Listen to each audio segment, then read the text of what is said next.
nhưng chị sẽ không dịch từng câu mà chị sẽ dịch những nội dung chính, và những nội dung nào các bạn cần phải nắm, phải nhớ sau buổi hội thảo như vậy thì chị sẽ nói. Và có thể là trong cái lúc phiên dịch như vậy đó thì chị sẽ cho thêm 1-2 cái ví dụ nhỏ để cho các bạn dễ hiểu hơn vậy ha, chứ sẽ không dịch từng câu được không ạ? Rồi, ok. Vậy thì bây giờ bắt đầu thì ông Arian sẽ bắt đầu trước ha. Okay, thank you, Arian. Okay. Thank you. Thank you very much. I guess I will leave the computer here too. Can you use the mouse to change the slides? Yeah. Is it the mouse or the other one? Okay. So good evening, everybody. I guess you are all here tonight to listen a little bit of a presentation on the immigration area. And since you are here and you are here as international students, I would assume, I'd say fairly assume, that the final goal, the final objective for you is to not just come and study in Canada and at some point go back to your home country, which is a possibility, and whoever wishes to do that can do that. But the final objective will be to basically walk you through the pathway of becoming permanent residents and at some point becoming Canadian citizens as well. And so with you being international students at the moment, basically means that it's not a one-time thing. It's not something that you get done quickly and right away, but it is a process. And what matters is that walking you through this process will basically show and help you, assist you in terms of doing things right throughout the whole process, taking every step that you will take until you reach the final goal, the final objective, in the proper way, until you get your permanent residence status. When you get it, that's it. The job is done, and then it's more straightforward in terms of applying for Canadian citizenship. And so with that in mind, in terms of what you want to do, or what your goals, what your objectives, what your purpose is, and since you are here, that's exactly what you are here. That's exactly what you're here for, to listen to basically this pathway of you becoming permanent resident. And so I will start, and with that in mind, actually, we have somehow structured the presentation into two, three areas that we will be I will be walking you through tonight. And so basically showing you what, as an international student at the moment, that process is done. You have your study permit, and whether you'll be studying here for 1 year, for 2 years, 3 years, depending on the program you're taking, then I thought that we need to look at the next step after your graduation, after you obtain your certificate, after you obtain your diploma. What happens? What do you do, and how do you do it in terms of getting things right to get a permanent residence status? So with that in mind, we will do a little presentation on postgrad work permit. Again, once you complete your program that you are studying for at the moment, and then once we get done and walk you through that postgrad work permit as well, what happens next? How do you apply for permanent residence status? Is it a straightforward path to applying, or it is something different? I will walk you through the express entry as well, and a little bit of probably the changes that we are expecting in the next few days, few weeks, and probably the changes may, at least the indication is that the changes will be more beneficial to international students as to what it is now. And then we go to the Canadian experience class. Basically, once you get this one here, the postgrad work permit, and once you get this here, you start working, then you need to apply to this one here. And that one there is expected to change, and it might be for the better of everybody here in terms of showing you a straightforward process of your application, as opposed to the uncertainty that does exist right now with the express entry. And then a little bit, I don't think that is of much interest to you on disability, but somehow you need to know about that as well, because there may be issues that may prevent you from achieving the goal in terms of medical, in terms of inadmissibility, such as criminality, medical inadmissibility, and any other security issues, any other inadmissibility. And basically what that means is that even though you may be eligible, you may be qualified under any of the programs that you would be applying for, you still will not be able to get permanent residence status because you may be found to be inadmissible. I don't think that is an issue with you. You are all young, healthy, and hopefully will not get into any criminal behavior. So we would assume that that would be good. But it's something to consider. It's something to keep in mind that can basically prevent you from achieving that final goal at the end. Sorry, I am just to summarize. Oh yeah, sorry. Okay. You need to. Dịch sơ I forgot that part. Tất cả chúng ta ở đây đều là sinh viên quốc tế, thì cái mục tiêu cuối cùng của chúng ta đến đây không những là đi học mà chúng ta cũng muốn có thêm một cái cơ hội để xin ở lại định cư ở đất nước Canada. Thì cái quá trình để dẫn từ đi học, làm việc cho đến Canada để mà trở thành có thể đủ điều kiện để nộp đơn xin định cư ở đây, thì các em phải làm đúng cho từng bước trước cái đã, rồi tụi em mới tiến được đến cái bước định cư, chứ không phải là đi học không chuẩn bị gì hết, đi làm cũng không biết gì hết, bay ra tôi muốn định cư thì đã quá trễ rồi. Thì cái buổi ngày hội thảo ngày hôm nay á, là chúng ta sẽ đi đầu tiên là postgrad work permit, có nghĩa là một cái giấy phép lao động sau khi tụi em ra trường tụi em nộp. Thì điều kiện này là gì và cái yêu cầu và thời gian tụi em có để được đi làm ở Canada là bao lâu. Cái thứ hai là chúng ta sẽ hiểu về khi chúng ta làm việc như vậy, chúng ta sẽ đạt được cái yêu cầu trong cái diện định cư nào của Canada, và yêu cầu của cái diện dành cho sinh viên quốc tế đó là yêu cầu những gì. Và tiếp theo nữa thì chúng ta sẽ hiểu được cái Express Entry System, cái đó là một cái hệ thống mới của Canada từ năm 2015 tới đây để control, để mà manage hết tất cả các hồ sơ xin định cư ở lại Canada. Và cuối cùng là những cái quy định hoặc là những cái sai phạm mà dẫn đến cho các em là không được định cư ở Canada, mặc dù tụi em đã làm đúng hết, đi học đúng, đi làm việc đúng, xin định cư cũng đúng hết, mà cuối cùng vì vi phạm những lỗi này mà cuối cùng hồ sơ bị bác, thì tụi em cũng phải hiểu và cũng phải tránh trong quá trình đó thì đừng có đụng tới. Thì đó là tất cả nội dung của cái hội thảo ngày hôm nay ha. Rồi bây giờ đầu tiên chúng ta sẽ tới postgrad work permit. Okay. So we will start one by one, going through basically the items on the structure on the agenda, and we'll start first with the postgrad work permit program. I think that would be the very first step that you would be interested in. Right now you are students, and that will be the first step that you need to know when you obtain your certificate, diploma, or degree. And I will go through the presentation here, but I will also refer you to, or at least go through some changes, or not changes, but some clarifications that came out just 4 or 5 days ago, and new instructions that were issued for postgrad work permit on October the 11th, and that was for the very purpose that the program, it is somehow gray and subject to interpretation by officers. There have been cases where officers have denied work permits, postgrad work permits, to applicants who were eligible for that. There have been also cases, and I heard of a case not long ago, probably 2 or 3 weeks ago, where someone, a student, international student studying for 1 year at a private college, got a work permit for 3 years. And so it's crazy. It's not even prescribed in any of the regulations. So they got the work permit for 3 years, and the comments were basically going by a lottery ticket. And you will see why basically the minister had a need to issue these new instructions now to try and clarify things so that these things do not happen, and so streamline the process and make it more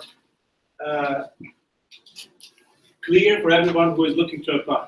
So in general, postgrad work permit program allows students who have graduated from participating Canadian post-secondary institution to gain valuable Canadian work experience. So basically, once you have completed your studies here, it allows you to also not only continue to stay here, but get that work experience that you need to get Canadian work experience.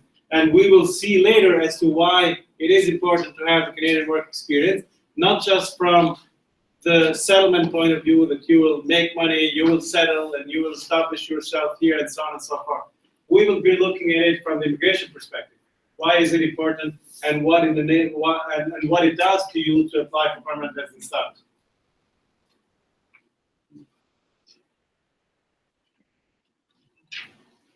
And so basically that work experience that you will be gaining through the postgrad work permit will help you to gain the Canadian work experience and qualify you for the program that has been designed, tailored for this category, Canadian Experience Class. This category of applications does not need labor market impact assessment. So basically, you apply for and get the postgrad work permit simply by virtue of having completed a post-secondary program here in Canada. Then we will look at the length of the postgrad work permit as well, depending on the program, the length of the program that you will be taking. But basically, this is the basic thing that you need to know at this point. Yeah. Thì đối với lại sinh viên quốc tế khi mà du học ở tại Canada thì tụi em có được một cái quyền lợi là sau khi học xong và tốt nghiệp thì các em sẽ được nộp đơn để xin làm việc ở lại tại Canada. Thì cái việc mà cái work permit này nó không bắt tụi em phải có một người chủ đứng ra bước, cũng không phải cần xin cái LMA mà tụi em có từng nghe là phải có một người đứng ra bảo lãnh gì hết, thì cái này không cần gì cả. Mặc nhiên khi tụi em ra trường tụi em sẽ được cái quyền lợi này, và cái độ dài của cái work permit của tụi em là tùy thuộc theo cái chương trình của tụi em học. Thì cái độ dài của như thế nào thì chúng ta sẽ đi tiếp. Tóm lại nó là như vậy. Rồi. Okay, so all of these topics that we will be covering tonight are tied with one another in I'd say naturally. And so now we will be looking at the time frames for how long you can get the work permit for. And basically that's what matters initially, so that you get an understanding based on your program. So I can't tell you how long it will be, because you know what program you're taking, whether your program is 8 months, 2 years, 1 year. But basically give you some basic guidelines as to, first, what is the length of the program that does qualify you for the work permit, and then what to expect for how long you will get the postgrad work permit for. So basically, the postgrad work permit is tied up with the length of the program. So if you are and then there is a cap, there is a maximum of up to 3 years, and a minimum of 8 months. And so what that means, to make it simple so that you can remember, is that with the 8 months, any program that is 8 months or more will qualify you to get for a work permit. So basically, you need to study in a program that is at least 8 months to get the work permit. But then we will look after, under the Canadian Experience Class, as to whether that 8 months is good enough for you to become permanent residents or not. Because the 8-month period of study is good enough for you to get the study permit. To get the postgrad work permit. But is it good enough to get to meet the eligibility criteria for Canadian Experience Class? And so basically, in terms of the time frames, it's 8 months minimum, up to 3 months. Then, so to illustrate it, basically, if you are studying in a program that is 1 year in length, usually 2 semesters, then you will get a work permit for 1 year. If your program is 8 months in length, you will get a work permit for 8 months. If your program is for 2 years or more, then you will get a work permit for 3 years. And that is the maximum of the work permit that you will be getting.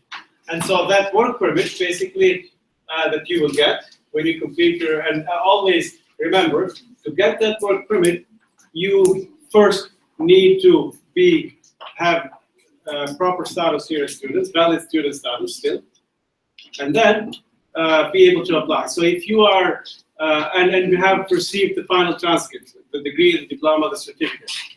And so once you receive that, we will also go through the timelines as to when you are expected to apply, how much time do you have after you receive your transcripts to apply. And let's say, again, if you, let's say if your program expires, and I will give you an example of a very recent one that I'm doing. If your program expires on November 25th, for the sake of an illustration, and your study permit as well expires on November 25th, then you do what? You don't have time to basically get your transcript, get your diploma, and have still study permit valid to apply for postgrad work permit, right? Because both are in the same day. So what do? Then you apply for that bridge, 90-day bridge, but you have to apply ahead of time. So don't let it expire. So always keep an eye, pay attention to the expiry date that you have on the study permit or what you want to do next. Don't always pay attention to that, because in this case, if you are on it and focused on it, basically you can do an extension prior to the expiry, get the 90-day period, which gives you enough time to get the transcripts and apply for the postgrad work permit. Thì về những cái postgrad work permit là cái giấy phép lao động sau khi tốt nghiệp á, thì cái độ dài của nó là như thế nào thì nó tùy thuộc vào cái chương trình của tụi em học. Nếu tụi em học một cái chương trình dưới 8 tháng, tụi em không đủ điều kiện để nộp xin cho chương trình này. Nếu tụi em học một cái chương trình từ 8 tháng trở lên,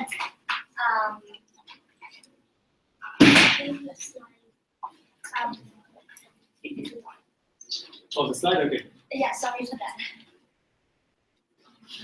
Okay.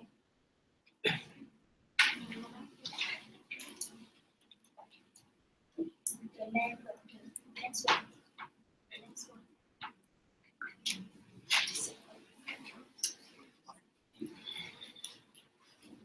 No, okay, let me do it.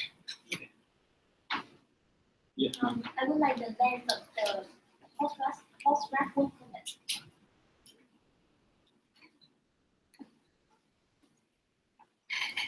Yes, this one. Okay, thì nếu mà chương trình của tụi em mà dưới 8 tháng thì tụi em không có đủ điều kiện để nộp đơn. Nếu như mà chương trình của tụi em hơn 8 tháng và 2 năm và dưới 2 năm thì tụi em cái độ dài của cái postgrad work permit của tụi em sẽ bằng với lại cái độ dài thời gian học. Ví dụ có một số cái chương trình tụi em học là 13 tháng, 16 tháng, 14 tháng thì cái work permit của em có thể nó chỉ cấp 1 năm rưỡi chứ nó không cấp được 3 năm, nhớ ha. Còn nếu như mà cái chương trình của tụi em học từ 2 năm trở lên thì lúc đó tụi em sẽ được cái postgrad work permit là 3 năm. Even tụi em học có học 4 năm, 5 năm, 6 năm thì cái postgrad work permit vẫn là 3 năm là maximum. Được không? Rồi, cái thứ hai nữa là cái điều quan trọng hơn đó là tụi em phải nhớ là cái thời gian khi nào để nộp cái postgrad work permit. Ví dụ, một cái ví dụ ông Arian đưa ra là nếu cái ngày tụi em tốt nghiệp là ngày 25 tháng 11 2016 chẳng hạn, và study permit của em bị expire đúng ngày đó luôn, có nghĩa là hết hạn đúng ngày đó mà chưa có giấy tốt nghiệp, chưa có giấy tờ gì để nộp, giờ phải làm sao? Tụi em sẽ có được 90 ngày để mà nộp trễ. Nếu như trong vòng 90 ngày đó tụi em vẫn tiếp tục không nộp thì sau 90 ngày coi như quyền lợi để xin cái postgrad work permit là xong rồi, không còn có thể cãi cọ gì được hết, hiểu ha.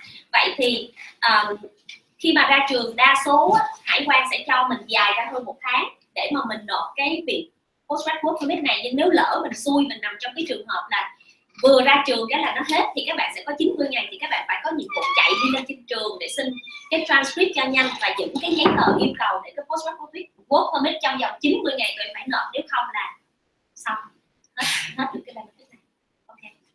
Okay, so I think the reason that I am doing this actually slowly is that I think at the moment this is the most interest to you, the postgrad work permit, as taking it step by step. I will introduce you with the Express Entry and Canadian Experience class as well, so that you have the basics. But you first need to know what you need next, and what is next for you is the postgrad work permit. And so, in order to, students can also apply, can work. So let's also address another situation. Let's say in between, when you have applied, have completed your program, have applied for a work permit, and you're no longer going to school, and you are waiting for the open work permit. Are you allowed to work during that period? Yes, you are allowed to work during that period when you have applied for the open work permit, as long as you have been enrolled in a designated learning institution and you have not exceeded the allowable hours of work during the time you were a student. Right now, you are allowed to work up to 20 hours per week, right? And so if you don't exceed that, then you are complying with basically restrictions that you have in your study permit. If you don't and you work more than that, then basically you are violating the active regulations, and then you will not benefit after from other things that you will get. So always be careful. You might find a job to work 20 hours a week. The employer may have a need to ask you, okay, work more and so on and so forth. But you always need to make sure that you don't exceed that 3 hours, because that will jeopardize things after for you. Đối với sinh viên quốc tế thì tụi em được làm 20 giờ một tuần. Thì trong cái thời gian mình quay lại cái ví dụ hồi nãy, nếu trong thời gian tụi em study permit expire đã đang nộp work permit rồi nhưng mà chưa được nhận thì tụi em có được đi làm không? Câu trả lời là được. Nhưng tụi em chỉ làm trong 20 giờ một tuần, đúng như trong cái quá trình tụi em là sinh viên, không được làm quá số giờ đó. Đừng có nghĩ là mình tốt nghiệp xong mình được làm 40 giờ full time, no. Tại vì tụi em vẫn chưa được cầm cái work permit trong tay, tụi em vẫn dưới dạng là sinh viên. Mặc dù study permit hết, work permit chưa có, vẫn được đi làm 20 giờ một tuần. Okay, and so now let's look at who is eligible, who can apply for the postgrad work permit. What are the requirements that you need to meet to be able to get that postgrad work permit? You must have a valid study permit when applying for the work permit. That is one criteria, the first one. And as I mentioned to you before, then if both expire on the same day, don't let it expire, apply ahead of time and get that bridge extension for 90 days. And so then at that point you're still with valid status. Have continuously studied full-time in Canada. And have completed the program of study that is at least 8 months in duration. So that is the minimum criteria that you need to meet to make you eligible to apply for a work permit. Full-time students for at least 8 months in a designated learning institution. And must have completed and passed the program of study and received a written notification from the educational institution indicating that you are eligible to obtain a degree, diploma, or certificate. And so what you receive from your educational institution can be a written notification, it can be the transcript itself, the diploma itself. So basically, whatever you receive that confirms that you have completed the program, that is when the clock starts ticking. That is when the time starts in terms of how long do you have to apply for the postgrad work permit. Điều kiện để mà xin cái giấy phép lao động đó thì là đầu tiên tụi em phải là một sinh viên toàn thời gian full time ít nhất trong một chương trình 8 tháng của một cái trường cao đẳng hoặc là đại học mà được certify, ở đây nó gọi là có mã số DOI. Thì for sure các bạn ở đây học job down thì cái này qualify rồi, miễn là phải full time là chương trình trên 8 tháng thôi. Điều kiện thứ hai là các bạn phải nộp trong vòng 90 ngày kể từ ngày các bạn study permit expire, chứ các bạn không được quá 90 ngày, hồi nãy chị đã qua đi rồi.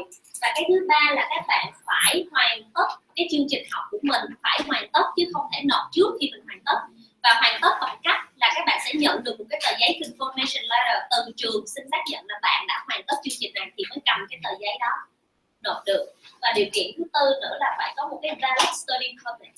Thì đây là tất cả các package để các bạn cần xin một cái tờ giấy phép lao động. Okay, so like I told you before, what matters here is when the clock starts ticking, so when you start counting to your time.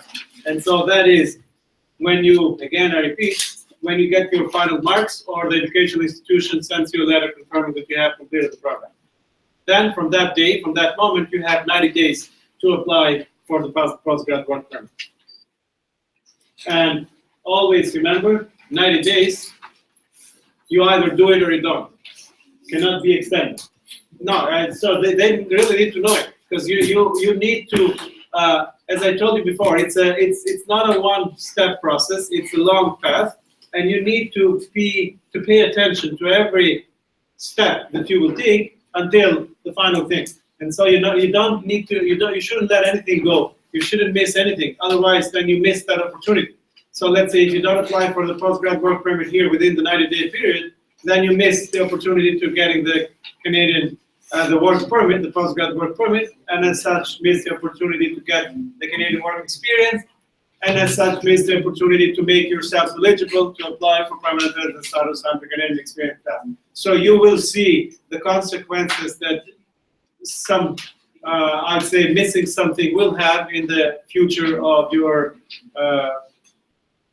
I'd say application or the outcome of the process here.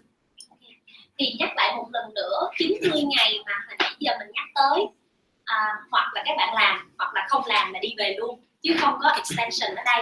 Tại vì một số bạn sẽ chạy đến văn phòng của chị nói chị ơi study permit của em hết hạn rồi, em trả tiền penalty để restore lại cái status chị làm được. Nhưng thì các bạn sẽ y là nghĩ cái work permit trước mà study permit expire còn làm được thì work permit quá 90 ngày cứ làm thôi. Không được cho các bạn. 90 ngày này không có extension, strictly là như vậy. Và các bạn sẽ thấy là cái việc làm việc ở Canada nó không những để giúp cho các bạn kiếm tiền, để lấy được kinh nghiệm, mà đây cũng chính là con đường để các bạn lấy được kinh nghiệm để bước vô là định cư ở lại Canada. Và sau này là dẫn đến là tất cả hồ sơ PNP, là chương trình tỉnh bang, chương trình Express Entry và chương trình dành cho sinh viên quốc tế, tất cả đều đòi Canadian Experience Class Work. Vì vậy nên nếu các bạn không lấy được work permit coi như là con đường định cư chấm dứt tại đó. Chia tay. Rồi. Okay. Okay, so we mentioned basically the eligibility criteria to get the postgrad work permit, minimum of 8 months. So now in terms of the restrictions, the reverse is true. So if the program of study is less than 8 months, then you don't benefit from the postgrad work permit. So there are also some, based on the new instructions, there are also some clarifications on accelerated programs as well. So let's say if your program of study is for 1 year and you complete it, you are smart and work very hard and whatever the case is, and you complete the program in 6 months, then what happens? Does it qualify you for the work permit or not? It does, right? Yeah, it does. Because that is tied, basically the immigration requirements are tied to the length of the program itself, not on how long you are able to complete it. So if it's a 2-year program and you complete it in 1 year, good for you. You still benefit and get the postgrad work permit for 3 years. That will depend on the schools, whether they will allow you to do it or not, but basically, as far as immigration is concerned, if that happens and you accelerate the program and complete it prior to the end date of the program, you're still good. Distance learning, basically, distance learning does not qualify you to for a postgrad work permit, and so be careful on that as well, depending on the schools that you are going. And there was actually a situation last year with, I think, Niagara, with the Niagara College or something, that basically students were there registered with the school on the premises that they were full-time students, but the school itself had a part of the program, had a component of it that was distance learning as well. And so that distance learning basically exceeded the minimum allowed by CIC, by immigration, and that did not qualify them for postgrad work permit. So always you need to as well pay attention not just to your part, but pay attention to the program itself in terms of what is the, I'd say, the portions of the program that are full-time and require you to be attending in class, or portions of the program that maybe require you to do distance learning. Về cái độ dài của chương trình, có một số các chương trình của các bạn là 2 năm, nhưng mà do là vấn đề chương trình đó có thể condense, có thể là fast track, các bạn cũng nhanh hơn. Ví dụ chương trình là 2 năm, nhưng mà các bạn chỉ hoàn thành trong vòng 1 năm rưỡi hoặc là 1 năm, thì cái work permit của các bạn vẫn qualify cho là 3 năm.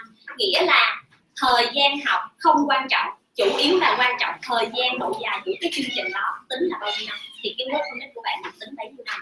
Và cái thứ hai nữa là học online, distance study không được tính để mà xin postgrad work permit. Thì đối với một số bạn mà không đến trường chỉ học online thôi là bảo đảm fail, nó sẽ không qualify. Và chị rất thích câu trả lời của các bạn đằng ghi là I think so, là mình có thể xin được postgrad work permit, nhưng mà bạn ơi, trong luật các bạn đừng làm bất kỳ cái gì assumption, tại vì assumption sẽ dẫn đến tự sát. Vì luật là luật, khi mà các bạn nghĩ là các bạn được nhưng mà tới hồi CIC nói không được là không cãi được nha. Vì vậy tất cả trong quá trình dẫn đến định cư, bất kỳ một thông tin nào các bạn không hiểu, không chắc, không tìm được trên CIC, làm ơn hỏi những người tư vấn về luật để họ trả lời say yes hay là no, và có confirmation từ CIC. Hãy làm điều đó, đừng có I think so là cuối cùng là lại bye bye là được. Ok, là tiếp tục. Okay, And other, I'd say, important things that I need to mention here is somehow tailoring it to whatever needs you may have. And probably there may be a situation where you are exchange students, you are studying overseas in an educational post-secondary education institution overseas, outside of Canada, and come here and do a portion of that program here. And so in those cases, basically what matters for immigration purposes is who issues the degree, the certificate or the diploma. So if the degree, certificate or diploma is issued, so there is no need to go into details. What matters for you is you need to know who issues the final degree. If the Canadian institution is the one that issues the degree, certificate or diploma, that qualifies you for the postgrad work permit. If it's the institution overseas, then that doesn't qualify. So if there is anybody here who is exchange students coming to do here part of the studies and then go back to their school again, you need to know, to benefit from this provision, you need to know whether the Canadian school here or the school overseas will be the one issuing you the degree or the certificate. Okay, in terms of the length of the work permit, we did address it, we did deal with it. And basically, just to sum it up again, minimum of 8 months study period makes you eligible for an 8-month work permit. Study less than 2 years and 1 year to 2 years basically make you eligible for a 2-year work permit. Depending on the length of the program, if the program is 1 year, then it makes you eligible for 1-year program. And then anything 2 or more makes you eligible for a 3-year work permit, right? No, do you need to? Yeah. Okay. Yeah, okay. Yeah, I'll go to Express Entry. Okay, so one thing that before we get to Express Entry, and last thing that might be of interest to you, and probably it's not of interest in terms of your overall goal, but it may be of interest because you are all international students. You come from somewhere, and there may be a need in the future that you need to visit your families, your parents, and siblings, and so on and so forth. So during the time that you are here, you also can apply for multiple entry visa to go back home and visit your relatives and come and resume your studies or work here. When you apply, the timing matters as well.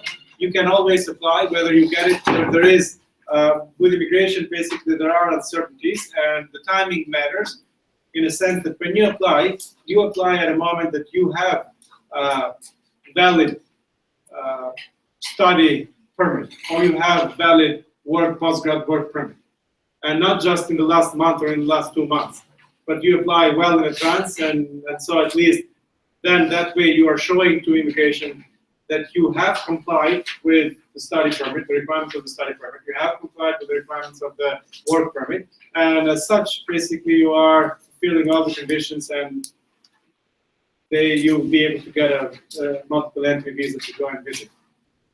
That is just a temporary need that you might have, but again, that has nothing to do with the final goal. And now let's move to the final goal that you will have, what you need to do next. So next will be Express Entry. I'd say next would be getting the Canadian work experience first, and that what that gives you and where that qualifies you. But let's look at the Express Entry for now. So basically, the Express Entry was a system. It's not a category of applications. It's a management system. It's to manage. It's a process. It's an administrative tool to manage the applications, and that was created simply to benefit, I'd say, mostly immigration CIC in the sense that they have control, they can manage the numbers, they can manage the intake, and they can manage the number of invitations that they can issue. And as under the old system, basically, they couldn't control anything. All applications were submitted there, and they had to look at them and make a decision. And there was a backlog at some point of even exceeding 1.1 million applications in the pipeline. And so this was created to manage that flow, that intake of applications. And basically what it means is that they have now, as part of the Express Entry, are federal skilled workers, federal skilled trades, Canadian experience class, and a portion of the provincial nominee program.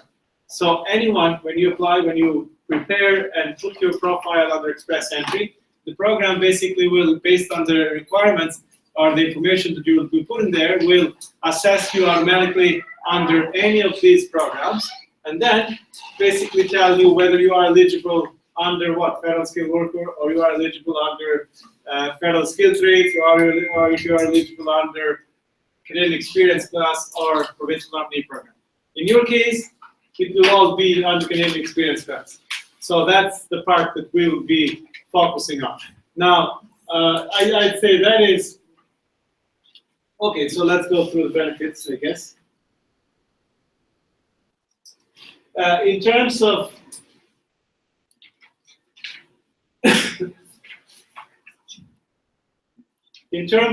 the system itself, how it works, once you meet or pass the first filter, once you pass the eligibility criteria under any of these programs, 1, 2, 3, 4, then you move on to the next step. And so basically you post your profile there. And the way it works is that nothing is guaranteed, nothing is certain. With thousands or hundreds of thousands or whoever is there at the moment, ranking. So the system will rank you based on the qualifications, based on the criteria, based on the information that you put in there. Always, what you need to keep in mind if you do that profile yourself, you need to be truthful. Why is that important? It is important because it's not. What matters is not your ability to be ranked high at the moment. It's your ability to prove what you're saying you have when you receive the invitation. Because let's say if you abolish your situation there and your criteria and your information and then get more points under express entry, and you may get the invitation to apply. When you apply, when you send that, you cannot prove it anymore. If you say you have 6 years work experience, but in fact you only have 1, then how are you going to prove that you have 5 more? And that will penalize you as well in terms of misrepresentation and all of that. So put the information there that is accurate, that is truthful. And so that is the information that you can prove, that you have supporting documents to prove. And under postgrad, going back to the postgrad work permit, you can work for someone and be an employee of someone. You can also work as a self-employed person. And so both of them will qualify you under express entry. The only difference will be that you need the proof. And that's why I kind of stepped back a little bit in terms of working for someone as an employee or being self-employed. The two will qualify you. Both of them are okay. The only difference is then the proof. And it's easier to prove if you are an employee as opposed to being a self-employed individual. And that is also the case for banks as well. If you are self-employed and applying for a mortgage, or if you are an employee applying for a mortgage. So if you are an employee, you do get every week or every 2 weeks or every month, depending on what your pay schedule is, you get a pay stub, you get the money deposited into your account, you get a T4, and so on and so forth. So you have the evidence that you need to prove your work experience. If you are self-employed, these things become tougher. You don't have all of that to prove that you have been working. And so what you can do at that point, I'm not saying that doesn't qualify you, it does count for immigration purposes. It's only that you need to know it now if that's the case and pay attention to it so that you put the evidence to prove together. And if you are self-employed, you can prove it by contracts that you have with other individuals, payments that you receive, agreements that you make, anything basically showing that you have, or if you lease equipment, tools, or if you have an office, depending on what you're doing, depending on the profession or the trade that you will be doing, all of it, you need to pay attention to it, not neglect things, but you need to keep things there for the record. So that is something that you will need after when you apply under this to prove your work experience. Because saying it doesn't help much if you are not able to provide the evidence to show that, yes, I'm saying that I have 2 years work experience in this occupation, but now here is my proof, here is my evidence that I indeed do have this. Chị dịch sơn về Express Entry là gì ha? Express Entry không phải là một diện để định cư, mà Express Entry là một hệ thống để quản lý tất cả các hồ sơ của tụi em xin định cư. Thì trong cái hệ thống quản lý này của CIC nó chia ra làm 4 loại. Một loại nó gọi là Federal Skill Worker, Federal Skill Trade Worker Canadian. Thì chị sẽ cứ giới thiệu đơn giản mỗi trường hợp thôi, rồi mình sẽ có những cái seminar sau để mình đi sâu hơn. Federal Skill Worker dành cho những người có kinh nghiệm lao động ở quốc tế. Vậy thì ai ở trong đây là sinh viên đã từng làm việc ở Việt Nam hay là bất kỳ nước nào thì cũng sẽ qualify được cái Federal Skill Worker. Trường hợp thứ hai là Federal Skill Trade Worker, là dành cho những cái diện lao động có tay nghề, ví dụ như thợ hàn, thợ mộc, thợ gỗ mà phải có những cái certified license. Và dạng thứ ba là Canadian Experience Class. Đây là trường hợp là tụi em có kinh nghiệm làm việc ở tại Canada, thì đây là cái dạng mà sinh viên quốc tế luôn luôn qualify vì các bạn học ở đây và làm việc ngay tại đây. Thì có hai cách để rút là mình có kinh nghiệm ở đây, hoặc là tụi em self-employed, là tự mở công ty tự làm cho mình. Hai là tụi em đi làm công, là employed bởi một cái công ty nào đó. Thì cả hai đều qualify, nhưng cái điểm khác nhau là làm sao tụi em phải chứng minh được là tụi em self-employed và có hoạt động kinh doanh business được trong suốt bao nhiêu thời gian qua. Thì cái cách khác nhau là cái cách chứng minh, nhưng cả hai diện đều qualify. Và cái dạng cuối cùng là một cái dạng là chương trình chỉ định của tỉnh bang, nghĩa là các em đủ một số điều kiện của yêu cầu của tỉnh bang. Ví dụ tỉnh bang Ontario thì Ontario sẽ mời các em vô định cư, và cái chương trình này tạm thời đóng cửa, tháng 11 sẽ mở lại và có những thay đổi có lợi hơn cho sinh viên quốc tế. Thì hẹn gặp tụi em tháng 11, chị sẽ nói kỹ hơn về cái chương trình này. Thì cái chương trình này hôm nay mình sẽ xoáy sâu về cái chương trình CEC này, vì nó phù hợp cho các bạn đang xin kinh nghiệm làm việc ở đây và cũng có kinh nghiệm và cũng có những cái kiến thức cũng như là bằng cấp đầy đủ điều kiện. Đối với cái chương trình này, một cái hệ thống Express Entry á, khi mà các bạn nộp đơn lên xin, các bạn phải nói sự thật những gì các bạn đang có. Ví dụ có một số các bạn sinh viên lên Express Entry để chơi, xong rồi các bạn bỏ cái application của mình lên và các bạn để là các bạn 6 năm kinh nghiệm, hoặc là các bạn có IELTS 8 chấm, thì đương nhiên điểm của các bạn sẽ rất là cao và các bạn sẽ nhận được cái invitation trong cái round mà người ta rút gần nhất, chắc chắn sẽ nhận được. Khi mà nhận được xong, không phải là các bạn được định cư, mà là các bạn sẽ phải rút những cái gì mà các bạn nói bằng sự thật, là sự thật bằng giấy tờ, thì lúc đó không rút được. Lúc đó các bạn sẽ trở thành là inadmissibility, nghĩa là không nói sự thật, và từ đó tự nhiên mất luôn cái quyền lợi vì các bạn đang nói dối. Vì vậy nên có cái gì submit cái đó. Ví dụ hôm nay tôi làm được tổng cộng kinh nghiệm của tôi là 1 năm 8 tháng, thì phải đúng là 1 năm 8 tháng, chứ không phải tưởng tượng là 2 năm rồi đến 4 tháng mình chấm, chắc 4 tháng nữa nó mời mình là mình nộp là đủ rồi, là sai. Nó tính ngay từ ngày các bạn khai ở trên cái hệ thống này. Nhớ ha, tất cả mình có gì trong tay phải khai cái đó, chừng nào có cái mới hãy update, chứ không được khai trước, là coi như mình sẽ rơi vào cái dạng inadmissibility. Dạ không ạ. Cái kinh nghiệm mình sẽ được tính trên cái postgrad work permit, là cái giấy phép lao động. Còn co-op lúc đó cô chỉ là work permit của co-op work permit, nó không được tính. Okay, but two more things about the express entry. One, probably not a good news, and the other one with hopes to be a good news.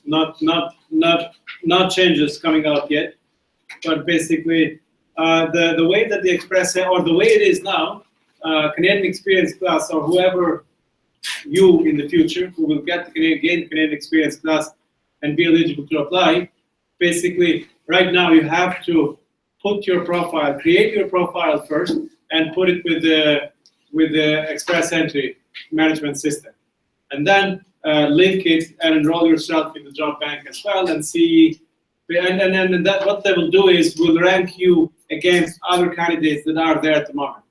But always remember that the system is dynamic, and so if you are ranked high at the moment and no invitations are issued, you may have a bunch of people 200 after who apply and are ranked higher than you are, and they are the ones who get the invitation. So it's basically, it depends on who is there at the moment. So it's changeable, it's dynamic. It's not something set in stone, permanent, that you are ranked in this position and at some point you will get it. And so the way it is now, basically last time, 3 days ago actually, there were the last invitations that were issued, it got to 483 or 84 points. And so if you see it, it's quite high. So far, it has been quite high. Now, the expectation is that it will go lower, for sure, because right now, what we're dealing with is they have a limited number of invitations, the CIC, I mean, by they are issuing a limited number of invitations under Express Entry program because they have had the backlog of older applications, prior applications. And so the objective is that they need to clear that by end of this year. And the indications are that they will be able to do it by the end of the year. And so what that means is that then Express Entry will be the only system that basically will feed CIC to issue invitations to apply for permanent resident status, and there will not be any other application in process. And so that will definitely lower the points later on. But the better news for you is that the principle of basically getting immigration in Canada is to, and the criteria that is set in terms of selecting prospective immigrants coming to Canada is to look at their ability to become economically established in Canada, to integrate, successfully integrate in Canada.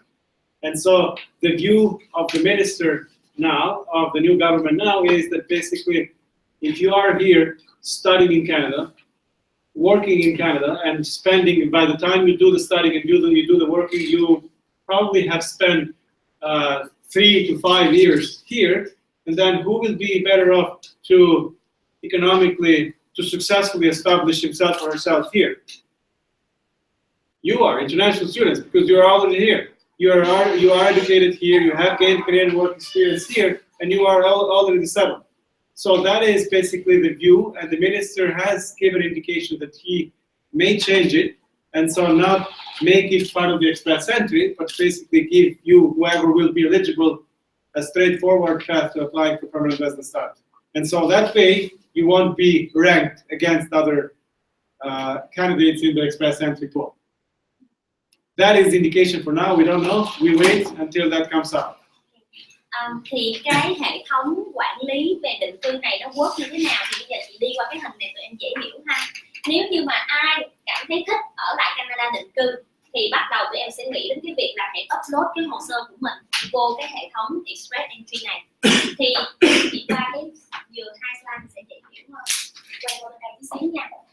Thì khi mà các bạn thể hiện cái sự là mình mong muốn vô định cư á, thì mình sẽ phải, bước đầu tiên là các bạn phải đạt được một số yêu cầu căn bản. Thì những cái yêu cầu này nó sẽ dựa vào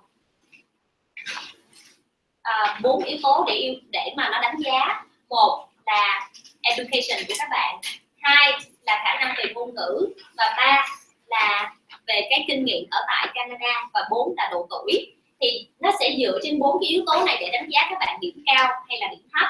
Thì khi mà mình đạt được 4 những cái minimum requirement này rồi á, thì nó sẽ bỏ cho mình vô một cái pool, nó gọi là một cái hồ để mà cạnh tranh với nhau, thì nó gọi là comprehensive ranking system. Thì các bạn tưởng tượng giống như ở Việt Nam các bạn đi thi đại học vậy đó, tất cả mọi người đều được quyền nộp đơn thi đại học và được có điểm sàn, các bạn sẽ có một cái điểm sàn để vô một cái trường đại học. Nhưng không phải có nghĩa là các bạn qua được điểm sàn là các bạn được vô đại học đó, mà nó sẽ lấy từ trên cao để nó lấy xuống. Những người the top sẽ được mời vô định cư, hiểu không? Thì các bạn đã vô được cái pool rồi, nhưng mà các bạn phải cạnh tranh, các bạn sẽ là những người giỏi nhất và cao nhất trong cái hệ thống đó. Và cái thứ khi mà các bạn là cái người cao nhất trong cái hệ thống đó, thì các bạn sẽ, bước thứ 3 là các bạn sẽ được nhận cái thư mời để nộp đơn xin định cư. Và cái thư mời này khi mà các bạn nhận được nộp đơn xin định cư rồi là xong rồi đó, khỏe rồi. Thì bây giờ còn lại là các bạn rút làm sao là những gì các bạn nói ở trên cái system là đúng sự thật. Thì các bạn sẽ tiến đến cái bước là sẽ được nộp đơn để xin cái PR card, được ha? Thì cái Express Entry nó work như vậy, và các bạn nhìn vô cái chart của chị nha. Thì cái chart này nó sẽ chia ra làm 2 phần. Một cái phần đó là nó gọi là human capital, có nghĩa là các bạn có thể increase cái điểm của các bạn maximum là 600 điểm, và còn lại là job offer. Thì tuổi, education, language thì nó sẽ nằm trong đây, thì các bạn sẽ có được 600 điểm maximum. Và cái đợt rút thăm gần đây nhất là 483 điểm.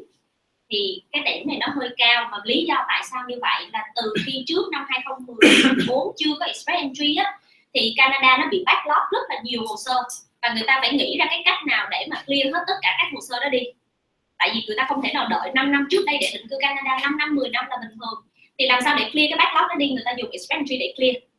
Thì cái năm vừa rồi điểm nó rất cao là vì để họ clear những cái hồ sơ cũ đi, vì vậy các bạn rất là khó vô. Thì năm nay những cái backlog đã đạt xong rồi, almost done, đó là good news cho các bạn, thì điểm nó sẽ hạ xuống. Vì ai sẽ là người candidate tốt nhất? Các bạn học ở đây, các bạn được đào tạo tại chỗ, các bạn được đi làm tại chỗ, đóng thuế cho chính phủ, thì các bạn đều là the best candidate để vô, chứ không phải là một cái người international tự nhiên bay vô đây, họ chưa có kinh nghiệm, họ chưa có hòa nhập, thì làm sao mà được cho các bạn. Thì điểm nó sẽ xuống, nhưng mà nó xuống như thế nào và nó work như thế nào thì chúng ta phải đợi đến khoảng tháng 11 này nó sẽ có sự thay đổi, thì công ty sẽ tiếp tục update cho các bạn. Okay, so actually the reason that I didn't put too much emphasis on the comprehensive ranking system is that basically it is based on the human capital factor, but that is also something that it may change with the new changes coming out now pretty soon. And so what will change basically is, or probably is, the allocation of points. So let's say for age here, if we have whatever number of points we have, that may increase or may decrease depending on the view of the CIC people there as to how important of a factor that is in the successful establishment of so on. So the allocation of points may change, but not the criteria itself. And two more things to know about the express entry, at least as it is now, is that when you create your profile, that profile will be active, will be valid for 1 year, and then after 1 year, it disappears, and basically there is no record. Immigration will not have any record of it anymore. So what you need to do, if you have posted your profile and nothing happens for 1 year, you need to repost it. You need to re-put your profile in there.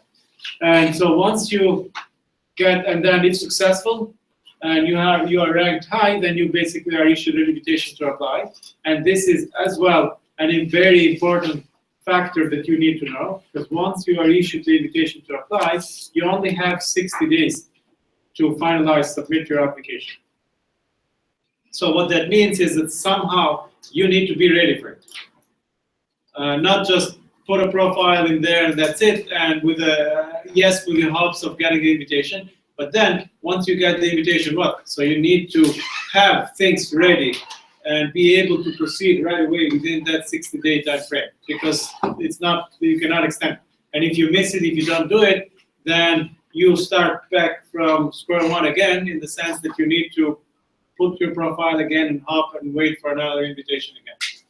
Thì đối với lại cái hồ sơ kia tụi em đã upload lên cái hệ thống Express Entry á, thì nó valid trong vòng 1 năm. Nếu sau 1 năm các em không được mời thì các em sẽ resubmit lại lần nữa. Và khi mà các em submit vô và các em được nhận thư mời để nộp đơn xin định cư thì tụi em chỉ có 60 ngày để mà rút những gì các em nói để xin cái Permanent Resident Card. Nên nhớ chỉ có 60 ngày và không có extension. Nếu miss thì lại vô lại, đợi lại từ đầu. Được ha? Rồi, tiếp tục. Thì okay, so yeah. So now let's move to the Canadian Experience class. And actually this is the second most important thing after the first part where you apply for postgrad work permit. Then this is what comes next. Starting to work, getting the work permit, and then starting to work. And that starting to work matters not just from basically fulfilling your day-to-day needs and getting a paycheck and being able to live. It has to also serve your final destination, your immigration needs, immigration purposes. And not any job that you will do will qualify you, will make you eligible to apply for permanent residence status. So that's why I'm kind of stressing this, in the sense that you need to look at what kind of a job you will be working for, so that it enables you, it makes you eligible to apply for permanent residence status. So basically, the Canadian Experience class in itself is an immigration category for Canada's temporary foreign workers who wish to become permanent residents. And here we will be looking at the minimum requirements, and I would say 2 or 3 are the key highlights of this category of application. One is have at least 12 months of managerial, professional, or technical skilled trades work experience in Canada within the last 36 months. So in a 3-year period, have at least 1 year work experience.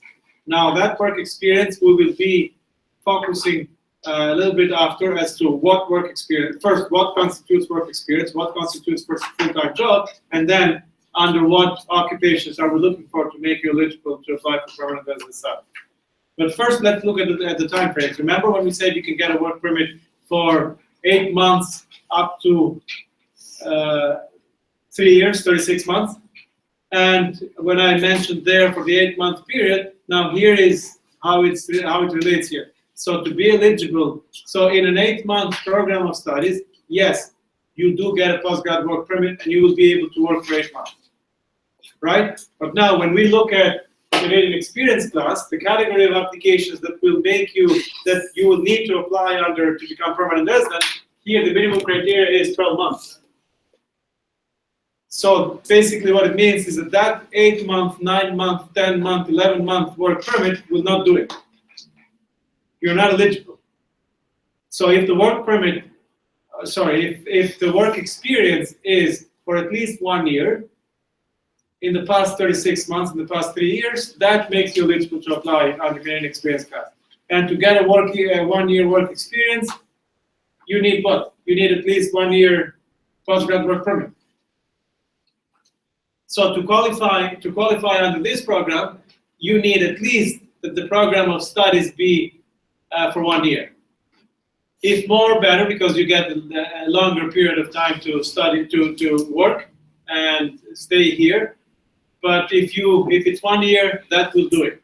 Then so let's look at both situations. Now, if your program of studies 1 year and you get a 1 year work permit, and depending on what type of a job you will be doing, that may qualify you for Canadian experience class.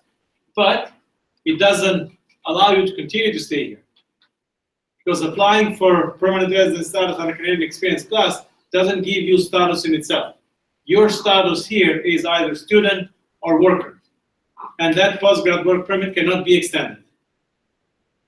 And so what that means is that if you are here under a 1 year work experience, then you have to leave Canada, but still can apply under Canadian experience class. Even if you are outside of Canada, if you are eligible, you can apply for permanent residence status or Canadian experience class. And if you are on a 2 or 3 year work permit, once you meet that 1 year in the past 36 months, then you can apply right away. And always remember, 1 year in the last 36 months. So if you meet that requirement, even in the first year, you apply right away. You don't have to wait at the last 12 months to do so. Also, meet a Canadian language. So the second, I'd say, highlight the second criteria that you need to become eligible is meet the language requirement, basically. And depending on the type of a job that you will be doing, the threshold is either level 5 or level 7. So the more qualified the job, managerial positions, professional jobs, the higher the requirement, the language requirement. The lower the job in terms of, let's say, skilled trades, which is NOC category B, then the requirement will be level 5. And by then, I'd say all of you will be able to meet that requirement because by then you'll be studying here for at least 1 year to 2 years, getting the Canadian work experience, so that part will not, I'd assume, will not be an issue. Now let's look at the. Oh, yeah, sorry. Do you need to? Okay. So now let's look at the job itself, at the work.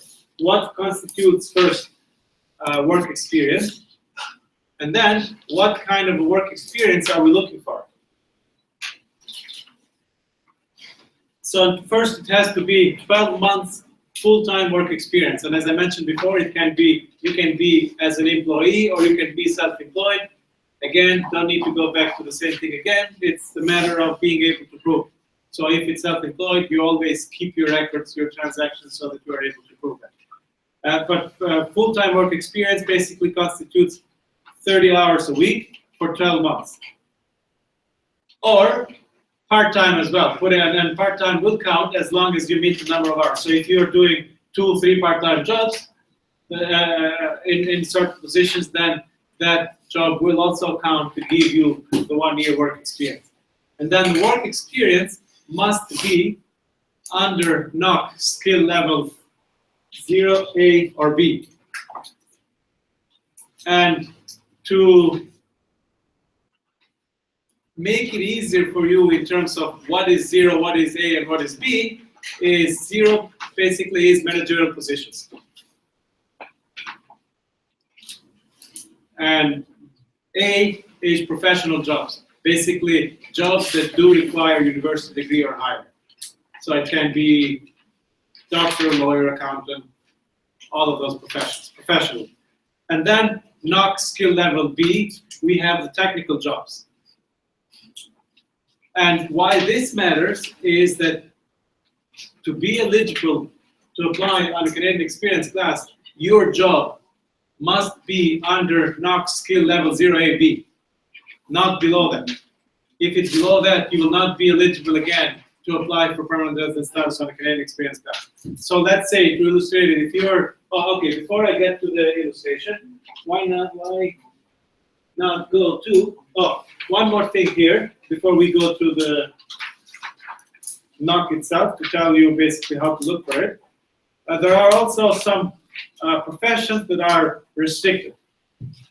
And why did they restrict it? It's simply because initially, when they created the program, everybody was applying as a cook, food service, and so on and so forth. So I'd say all of the applications, or 90% of the applications, were like that. And so they said, okay, we have had enough.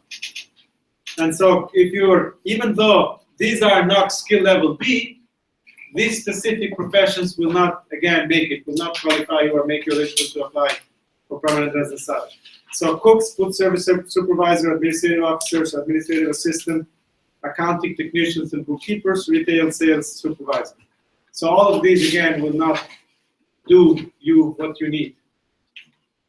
Now, again,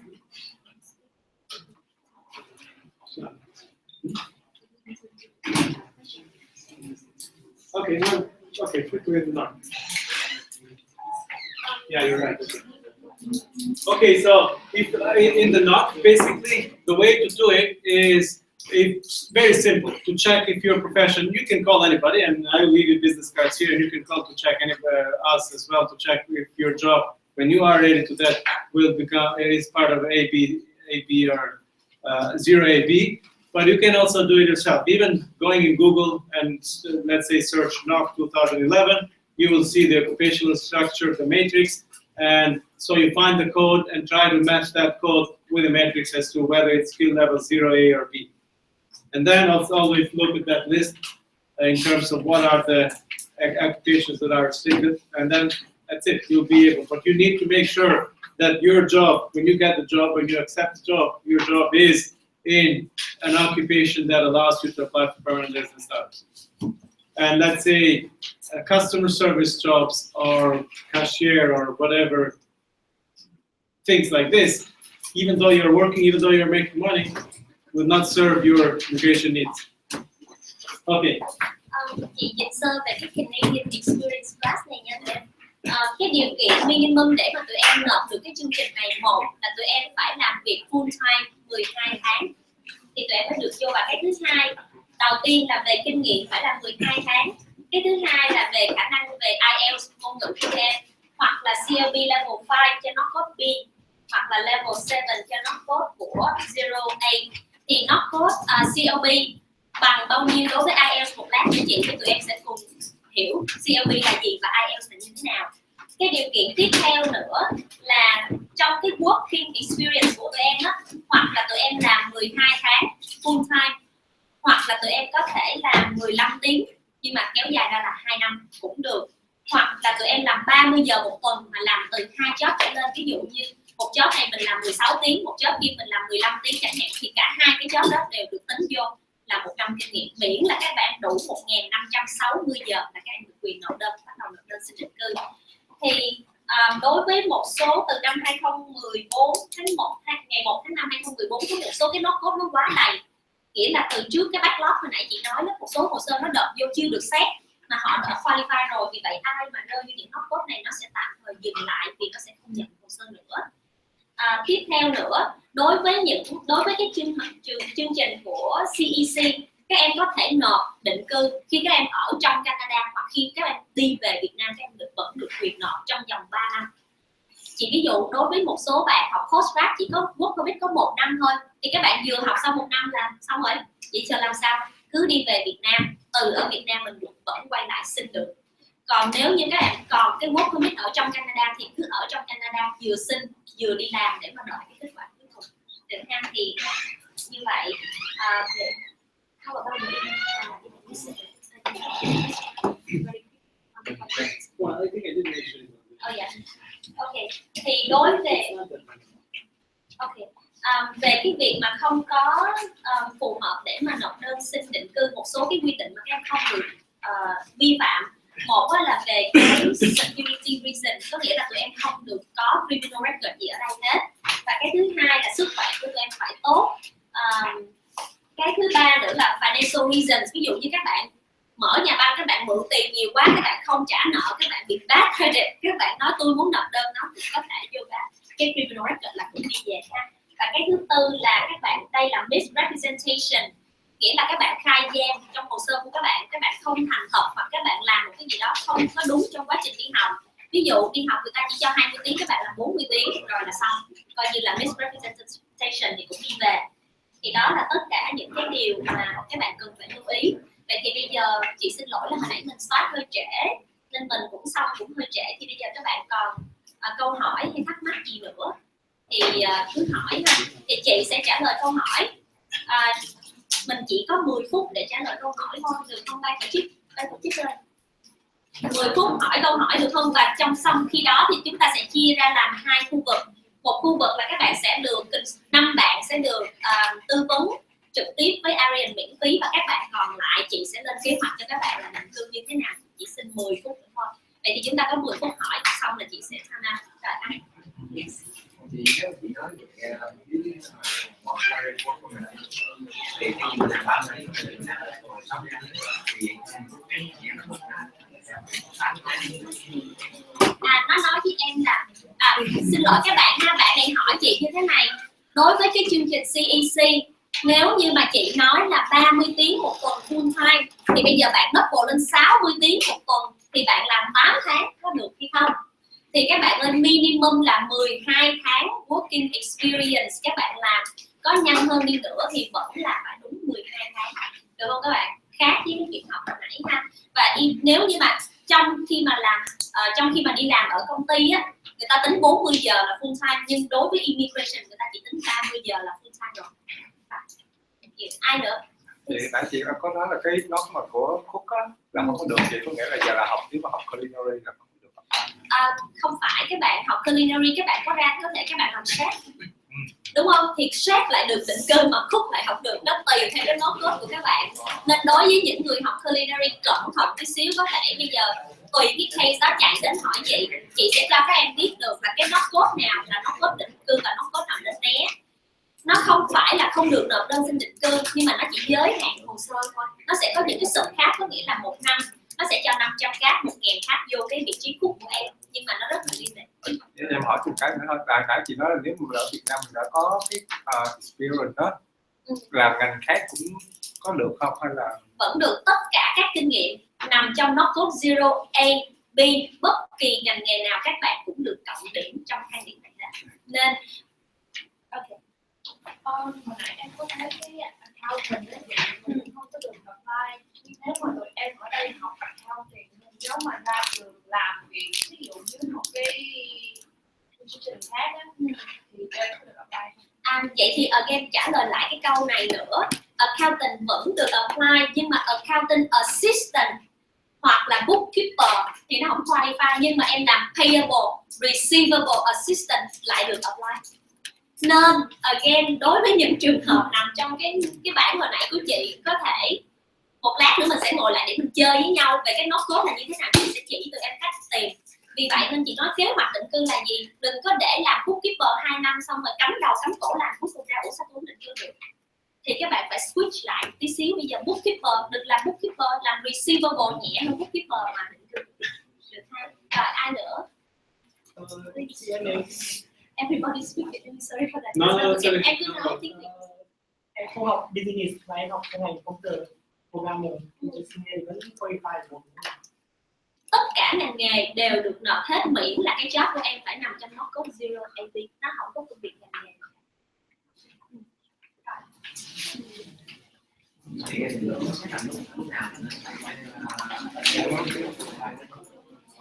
Lúc nào các bạn, chị xin lỗi, bạn này hỏi chị là lúc nào thì chúng ta là thời điểm tốt nhất để tạo express entry.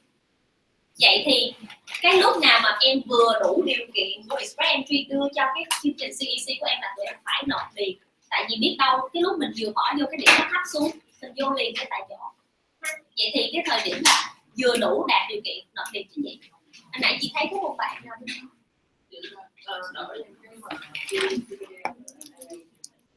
CBL với lại IELTS. Đây các bạn, một lát nữa chị sẽ ngồi chơi với các bạn về tính điểm, tính thang điểm của bạn chỉ chừng 5 phút thôi, các bạn sẽ biết được các bạn bao nhiêu điểm trong hệ thống trong hệ thống định cư. Thì bây giờ cái cột này nó sẽ là cái cột CBL và cái cột này nó sẽ tương tự là cột IELTS, hiểu không? IELTS đây là sẽ có bao gồm reading, writing, listening, and speaking. Chỉ ví dụ như reading của em là 600 chẳng hạn, thì tương đương với CLB level của em, tức là level 7. And if you see here, this is pretty much in line with the federal skilled worker. Yes. So that's the level 7 of CBL. And then for lower jobs here, it's here. You're here, level 5. So you need 5, 5, and 4. Okay. Rồi còn câu hỏi nào nữa không thì chị sẽ cùng lên kế hoạch định cư với tụi em. Cái ngành kinh tế luật thấp thì có được Có gì em? Hồi nãy chị có trả lời tất cả các ngành mà do trường George Brown thiết lập ra và qualified diploma và college diploma, degree và bachelor tất cả đều qualified định cư. Nó chỉ nằm trong cái nốt cốt của được định cư hay không. Thì bây giờ những cái câu hỏi cá nhân như vậy chị xin kho lại và mình sẽ gặp riêng với nhau. Còn những cái câu nào mình hỏi chung cho tất cả mọi người thì chị sẽ trả lời. Chị còn câu nữa không? Câu cuối nha. Em nhớ trường mình có một vài ngành mà chỉ cần học 1 năm thôi, là một semester đó, nhưng mà khoảng thời gian học là chỉ 6 tháng thôi, 6 đến 7 tháng. Thì cái lúc đó là em có qualify để apply cho cái work của mình Không có qualify với bạn luôn. học là 1 năm. Các bạn phải nhìn cái program của nó. Hồi nãy chị có nói là cái thời gian học không quan trọng mà cái program độ dài của program mới quan trọng. Ví dụ trên cái program của cái website đó nó để là chương trình này là 1 năm, 1 year certificate, thì các bạn có học 5 tháng, 6 tháng tại các bạn thông minh quá thì các bạn cứ học, nhưng mà chương trình đó là 1 năm. Còn nếu có một số cái chương trình nó ghi là certificate mà nó ghi là 24 weeks, nó ghi rõ ràng 24 weeks chỉ có 6 tháng thôi, chắc chắn không qualify dù các bạn 24 tuần mà các bạn học là 4 năm cũng đi về. Rồi. Vậy thì chị xin kết thúc cái phần Q&A ở đây đi. Name quad, business quad của chị các em đã có hết rồi. Chỉ cần bắt máy gọi hoặc là gọi về cho công ty hoặc là kiếm chị đều được hết. Thì bây giờ chúng ta sẽ chuyển qua cái bước thứ hai là chị lên kế hoạch định cư cho tụi em và có 5 lucky student ngày hôm nay được consultant, được ông Ariel consultant miễn phí. Thì rồi biển lên lại cho 5 bạn xong.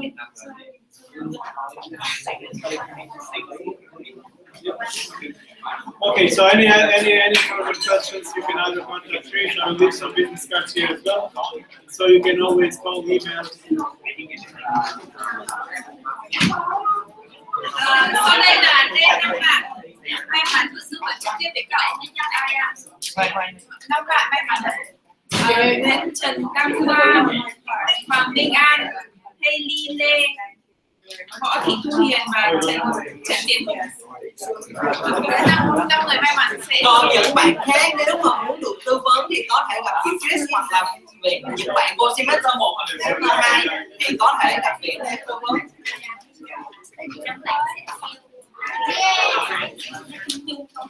Đi ra thôi. Thôi bye Việt ha.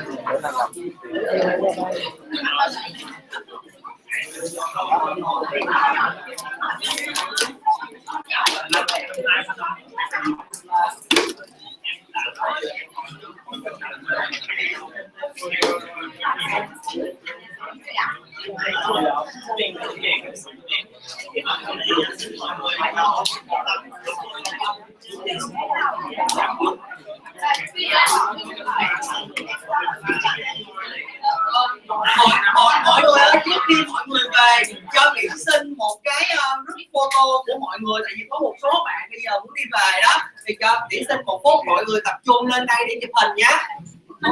Đi về à? Đi về à? Đi về. Quên đi đâu đấy?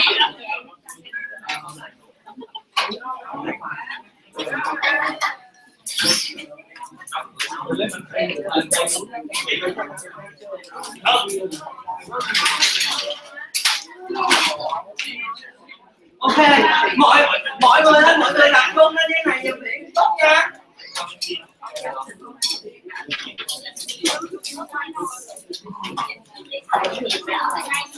Yên tâm là Viễn với lại chị Trinh còn ở lại đây để tư vấn cho mọi người biết. Ok, mọi người tập trung, tại vì chị xin một tấm hình để Viễn gửi về trường đó mà. Ở đây hỏi luôn. Lên nha. Mời tất cả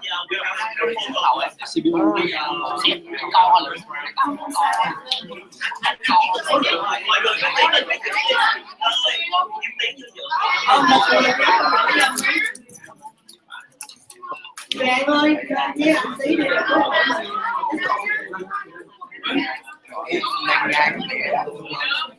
Anh bỏ cái bánh xuống đi, ai được.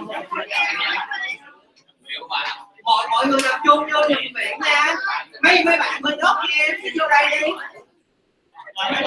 Đi ba ơi, vô đây nhập viện nha. Mình dời qua bên trái một tí nha.